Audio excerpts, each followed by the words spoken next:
আসসালামু আলাইকুম ওরহমতুল্লাহি ওবরকাতুহু। প্রিয় শিক্ষার্থী, আমি মোহাম্মদ শিহাবুদ্দিন eQURAN SU চ্যানেলের পক্ষ থেকে জানাচ্ছি আপনাদেরকে শুভেচ্ছা ও স্বাগতম। প্রিয় শিক্ষার্থী, আমি 20 নাম্বার টিউটোরিয়াল নিয়ে আপনাদের সাথে উপস্থিত হয়েছি। প্রিয় শিক্ষার্থী, এখন মদের হরফের আলোচনা চলছে। মদের হরফ কয়টি সেটা বলা হয়েছে এবং সেগুলোর কীভাবে ব্যবহার হচ্ছে সেটা বলা হয়েছে।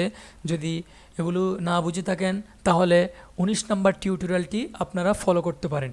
19 নাম্বার টিউটোরিয়াল। প্রিয় শিক্ষার্থী, আমরা মদের হরফ, আমি আবার বলছি, মদের হরফ হচ্ছে তিনটি। মদের হরফ হচ্ছে তিনটি। কি আলিফ, ওয়াও, ইয়া। এগুলোর কাজ কার সাথে সেটা যদি বলতে হয় আমি বলবো এগুলোর কাজ হচ্ছে হরকতের সাথে। আমরা হরকত তিনটি শিখে আসলাম। হরকত কাকে বলে? জবর, জের, পেশ, অর্থাৎ এক জবর, এক জের, এক পেশকে হরকত বলে। এই তিনটার সাথে তিনটা মদের হরফের সম্পর্ক। ঠিক আছে? জবরের জন্য আলিফ আসে, আর জেরের জন্য ইয়া সাকিন আসে, পেশের জন্য ওয়াও সাকিন আসে। সেগুলো এখানে দেওয়া হয়েছে।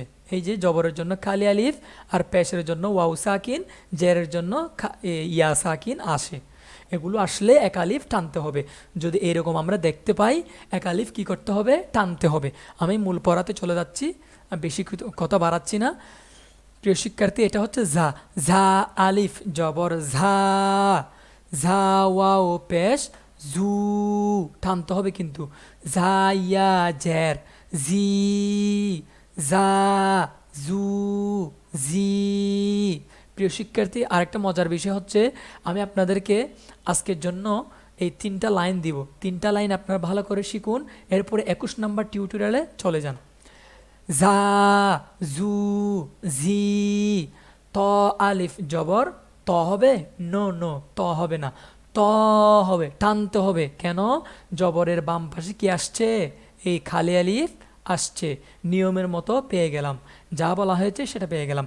ত আলিফ জবর ত, ত ওয়াও পেশ তু, ত ইয়া জের তুই, ত তু তুই। য আলিফ জবর য, য ওয়াও পেশ যু, য ইয়া জের যুই, য যু যুই।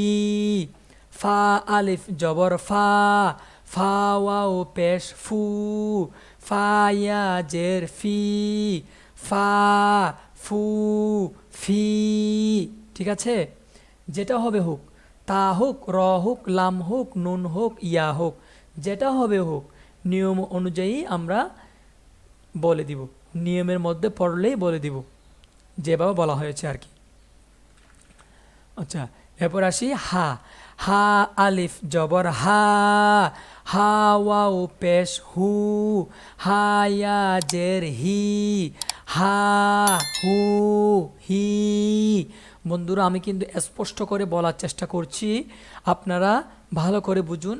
ইনশাল্লাহ এই টিউটোরিয়ালগুলো ছোট বড় সবার জন্য, সবাই শিখতে পারবেন ইনশাল্লাহ, সবাই বুঝতে পারবেন। আমি খুব সহজ করে বুঝাচ্ছি, আপনারা ভালো করে বুঝতে পারবেন ইনশাল্লাহ। ইয়া আলিফ জবর ইয়া, ইয়া ওয়াও পেশ ইউ, ইয়া ইয়া জের ই, ইয়া ইউ ই। আপনাদেরকে যদি কেউ বলে তুমি এটা টানলা কেন, ইয়া বললা কেন, আপনি সহজে বলে দিবেন জবরের বাম পাশে কালি আলিফ আসছে, এই জন্য টানছি আমি। ঠিক আছে? নর্মাল কথা, এখানে কোনো এলোমেলো সংজ্ঞা নাই। নর্মালি বলে দিবেন জবরের বাম পাশে কালি আলিফ থাকলেই মদের হরফ হয়। যেহেতু মদের হরফ হয়েছে সেহেতু আমি এক আলিফ টেনে ফেললাম, আমাকে এক আলিফ টানতেই হবে। নর্মাল হিসাব, নর্মাল উত্তর। ঠিক আছে? তাহলে বন্ধুরা, 3টা দেওয়ার কথা ছিল, আমি 3টা শেষ করলাম। আমি আবার উপর থেকে রিপিট করে আসি। বন্ধুরা বিরক্ত বোধ করবেন না, একটু কষ্ট করুন। ঝা আলিফ জবর ঝা, ঝা ওয়াও পেশ জু, ঝা ইয়া জের জি, ঝা জু জি। ত আলিফ জবর ত, ত ওয়াও পেশ তু, ত ইয়া জের তুই, ত তু তুই। য আলিফ জবর য য ওয়াও পেশ যু য ইয়া জের যুই য যু যুই ফা আলিফ জবর ফা ফা ওয়াও পেশ ফু ফা ইয়া জের ফি ফা ফু ফি